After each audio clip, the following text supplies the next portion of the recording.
당황하셨어요? 당황하지 마세요. 당나라 부대입니까? 오합지졸하지 마세요. 당신은 당황하셨나요?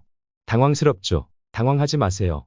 당황하면 소정방 13만 대군에 의해 공격당합니다. 안녕하세요. 우리의 찬란한 역사를 알고 있습니까? 우리의 찬란한 역사를 찾아 떠나봅시다. 출발. 당의 한자 당나라 당. 다른 뜻으로는 허풍, 당황하다, 황당하다, 공허하다, 텅 비다, 허풍을 떨다, 위반되다. 좋은 뜻으로는 크다, 넓다, 뜰 안의 길, 제방, 도로, 통로가 있습니다. 가장 많이 쓰는 뜻으로는 당황하다, 황당하다입니다. 이런 한자를 사용하여 국명을 사용한 당나라는 놀림거리로 전락한 것일까요? 당나라 부대라고 하면 오합지졸 부대라는 뜻으로 생각합니다. 화하적의 엄청 큰 대통일 제국인데 말이죠.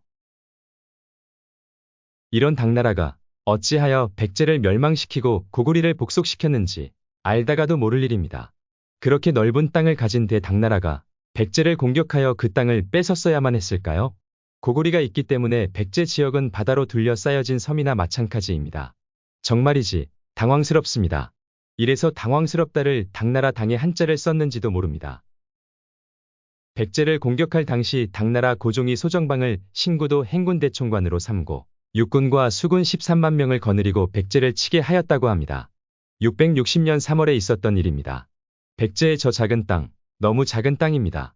당나라 한국가에서만 공격하는 것이 아니라 신라와 협공을 하니 정말이지 쫌생이 같습니다. 백제의 군대는 몇 명이었을까요? 최대로 잡아보아도 4만 명 정도 됩니다. 조선시대 상비군이 15만이라고 합니다. 조선 지역의 땅보다 4분의 1뿐이 안 되는데 4만 명 정도일 거라 생각됩니다. 평야지대가 많아서 인구수가 많을 수 있으니 1만 명을 더하면 5만 명입니다. 2.6배나 많은데 신라의 군대 5만 명까지 포함해서 백제를 공격하니 세상에 이런 어처구니 없는 전쟁사는 처음 봅니다. 당나라 고종은 바보가 아닐 수 없습니다. 당나라 고종은 때 부자인가 봅니다. 낙양에서 한반도 인천 앞바다까지 직선거리로 1300km 됩니다. 배를 1900척을 들여서 그 머나먼 거리로 대군을 끌고 온다. 이건 상식적으로 이해할 수 없습니다. 그것도 대해를 건너서 간다고 하니 건너가다가 폭풍우를 만나거나 하면 그냥 망하는 길입니다. 더 웃긴 건 다음 기사에 있습니다. 이 기사를 보겠습니다. 660년 6월 18일에 남천정에 이르렀다. 소정방은 내주에서 출발하여 많은 배들이 꼬리를 물고 천리를 이어 흐름을 따라 동쪽으로 내려왔다. 이 기사를 보시면 소정방은 내주에서 출발하여 흐름을 따라 동쪽으로 내려왔다. 라고 합니다. 흐름을 따라 간다는 것은 바람의 흐름일까요? 바닷물의 흐름일까요? 황해라고 하는 바다를 보시면 해류와 바람 방향은 여름과 겨울에는 차이가 있습니다. 당나라 소정방의 군대를 태운 배들은 음력 6월에 출발을 했습니다. 음력 6월 18일이면 양력 7, 8월 달입니다. 여름 태풍이 슬슬 우리나라 쪽으로 오는 시기입니다. 우리나라 황해의 해류는 여름일 경우에 따뜻한 바닷물이 대한해협으로 붙어서 위로 올라갑니다. 바레만을 돌아서 대륙연안류를 타고 내려오게 됩니다. 겨울일 경우에 따뜻한 바닷물이 황해 가운데 길로 올라갔다가 대한해협과 대륙해협 두 길로 내려옵니다. 소정방의 배는 겁나게 열심히 노를 저어야만 합니다. 바람의 방향을 보시겠습니다. 저기압과 고기압의 차이가 있어서 방향은 다를 수 있지만 겨울에 부는 방향은 북, 서풍입니다. 여름에 부는 바람은 남서풍입니다. 겨울과 여름 사이에는 서풍이 많이 불기 때문에 당나라 미세먼지가 우리나라를 괴롭히고 있습니다. 여름의 바람 방향은 남, 동풍이기 때문에 소정방의 배는 죽어라 아주 열심히 노를 저어야만 합니다. 삼국사기 고구려본기 598년 6월 기사에 장마를 만나 군량 운반이 이어지지 않았다고 합니다. 소정방의 군대는 장마 때 대해를 건너고 있습니다. 참말로 위험을 감수하고 백제를 공격하러 가니 소정방이가 참 불쌍합니다. 제가 이 말을 하는 이유는 소정방이 13만 군대가 백제를 공격하러 간다는 기사를 보시면 흐름에 따라 동쪽 아래로 간다고 하니 한 말입니다. 자연스럽게 흘러간다는 말이잖아요. 지금 이 기사를 보시면 소정방은 배를 타고 천리를 간다고 합니다. 현재 산동성 내주에서 인천 앞바다까지 직선거리로 600km 나옵니다. 당척 1, 2에 540m로 잡으면 1100리 나옵니다. 대해를 건너지 않고 육지 가상자리로 간다고 하면 900km 나옵니다. 당척 1, 2, 540m로 잡으면 1600리 나옵니다.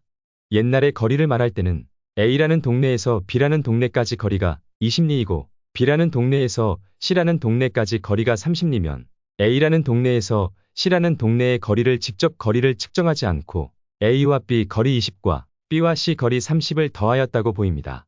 어렸을 때 어른들이 그런 말을 합니다. 어느 동네까지 몇 리, 그 동네에서 다음 동네까지 몇 리라고 말합니다. 그래서 직선 거리로는 절대로 측정될 수 없습니다. 이 정도면 소정방이 한반도 백제를 공격하러 왔다고 볼 수 없습니다. 그럼 어디였을까요? 당나라에서 말하는 내주, 지금 현재에 있는 산동 성내주일까요? 그때와 지금 시간 차이는 1400년입니다. 강산이 바뀌어도 140번 바뀌어야 합니다. 진실을 숨기기 위해 열심히 숨기고 있는 그들입니다. 당나라 수도가 장안이라고 합니다. 장안은 어디일까요? 서안일까요? 서안 위에 함양일까요? 이것 또한 정확한 답은 없다고 보입니다. 소정방이 덕물도까지 배 타고 온다고 했으니 덕물도에서 서쪽으로 천리는 가야 합니다. 황하 물줄기를 따라 천리를 이어 흐름을 따라 동쪽으로 내려왔다. 강물이 흐르니 그 흐름에 따라 동쪽으로 내려왔다. 이 말이 정답이라고 생각합니다. 660년 7월 9일에 소정방과 김유신은 기벌포에서 만나기로 했나 봅니다. 그런데 소정방은 도착을 했는데 김유신은 약속한 기일보다 늦게 도착하였다고 해서 신라의 김문영 목을 베려고 했었나 봅니다. 그러나 김유신은 황산벌판에서 백제와 전투를 하는 바람에 늦었다고 합니다. 황산벌 전투, 많이 알려진 전투입니다. 우리나라 학계에서는 황산벌은 충청남도 논산시로 추정한다고 합니다. 그럼 저도 추정하겠습니다. 황산이라는 한자를 중국어 영문표기법으로 바꿔서 구글어스 검색했더니 황산이라는 산이 너무 많이 검색됩니다. 이곳은 황산도 많고 벌판도 많이 보입니다. 백제의 수도 사비성을 공격하기 위해서 소정방을 만나야 되고 기벌포로 가는 길에 황산 벌판을 지나가야만 하는 곳이어야 합니다. 서쪽은 큰 호수가 있습니다. 고대에는 이곳은 엄청난 큰 호수가 있었습니다. 그래서 백제의 서쪽과 남쪽은 바다에 막혀 있다는 말이 나왔습니다. 동쪽으로는 산들이 있습니다. 그럼 김유신 군대는 호수와 산의 사이를 통과해야만 합니다. 그래서 계백은 이 사실을 알고 있기 때문에 미리 황산벌에 와서 좋은 언덕 자리를 차지하고 있었다 합니다. 사비성에는 백마강이 있습니다. 백마강은 소정방이가 백마의 머리를 미끼로 하여 용을 낚았던 바위를 조룡대라 하고 강이 이름도 사하에서 백마강으로 바뀌었다고 합니다. 그런데 지금은 금강일까요? 사강이나 백강, 백마강으로 불리워져야 하는 거 아닌가요? 그러나 이곳에는 백마강도 있고 사하도 있습니다. 백마강 상류를 보시면 곡부시가 있습니다. 곡부시는 소호금천씨가 곡부의 도읍을 정하고 84년간 제위했다고 전한다고 합니다. 이곳은 아주 오래전부터 큰 도시였고 방어하기 좋은 지형이며 강이 있으니 정말 천혜의 요새입니다. 소호금천씨가 도읍을 했던 곳을 백제에서는 재건하여 사비성으로 명했을 수 있습니다. 정리하겠습니다. 한반도 사비성이라고 하는 곳이 부여군입니다. 이곳에는 사하도 없고 백마강도 없고 황산도 없습니다. 대륙에 현재 있는 지명들은 사하, 백마, 황산이 있습니다. 여기까지 시청해주셔서 감사합니다. 오늘도 찬란한 역사를 찾아 달려봅시다. 감사합니다.